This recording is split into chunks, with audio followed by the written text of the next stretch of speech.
Hey, what is up, everybody? Welcome back to Clark's Automotive Review. My name is Harrison Clark, and this is episode 16 of The Cleanest Show on YouTube. This week, we're going to have Game Week.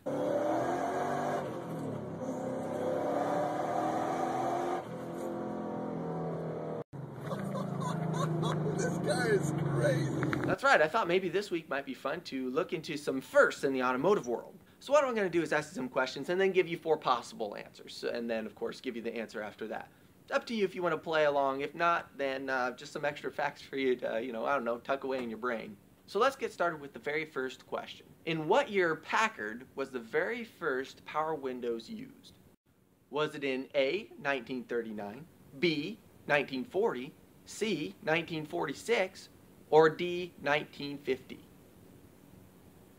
The answer was B, in 1940. 1940 Packard 180 series actually used a hydroelectric motor. Question number 2, I know doesn't necessarily specifically deal with automobiles, but of course very involved with automobiles, and that would be, when was the windshield wiper invented?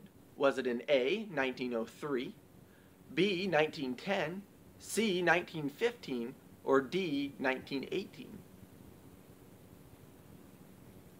The answer is A. In 1903, they had manual windshield wipers. You had to wipe your shield manually with a little lever from inside the car. Automatic windshield wipers were not invented until 1919. Intermittent windshield wipers, as far as my research took me, I couldn't find a definite answer. They were invented sometime during the late 50s, early 60s. They weren't officially used until 1967, but my 65 Mercury has intermittent windshield wipers, up to 13 different settings. Ford was first to use them.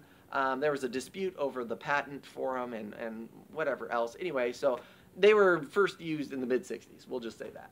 Question number 3, manufacturers have come out with some new technology that, as you turn your steering wheel, the headlights would turn to help you see around corners up to 35 degrees or something like that. Well, it turns out it's not necessarily a new idea.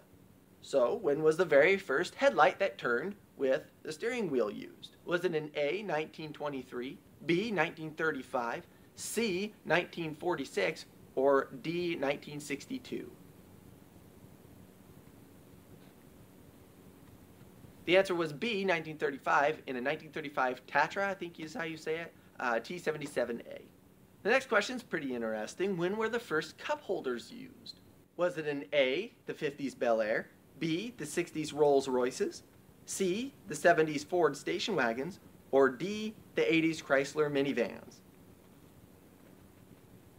Well, officially the answer is 80s Chrysler minivans, but there have been little indentations for cups since way back in the 50s. The Bel Airs actually had those first. Little indentations like in the dash or in the glove box, they would have little indentations for your cups, but not actual cup holders for big gulps or whatever. And the last question is, when were blinkers invented? Was it A, 1915, B, 1919, C, 1925, or D, 1930? The answer is C, 1925. 1925 they were invented, but no manufacturer was interested in using them until 1938, and Buick began using them in their cars. Okay guys, the last part of the show is driver's awareness. I know I'm not able to do it every week, but I wanted to get it in this week. Up in Alaska, it is illegal to drive with your dog strapped to your roof. I don't know why they had to make this a law. Maybe way back when I don't know, they heard that Billy's dad made him strap his new puppy to the roof. Hey Billy, what'd I tell you about bringing that mutton here? No excuses, get the rope. So anyway, I'm just letting you know, in case you were planning on going on a road trip, through Alaska, don't put your dog on the roof, okay? Now you know. Okay guys, well that's it for this week. Thanks for watching, and don't forget to continue hitting that like button if you like what you saw. Subscribe if you'd like to see more. This wraps up episode 16, and I will see you next week. 1940 Packard 180 series. It was actually a hydroelectric model. Motor.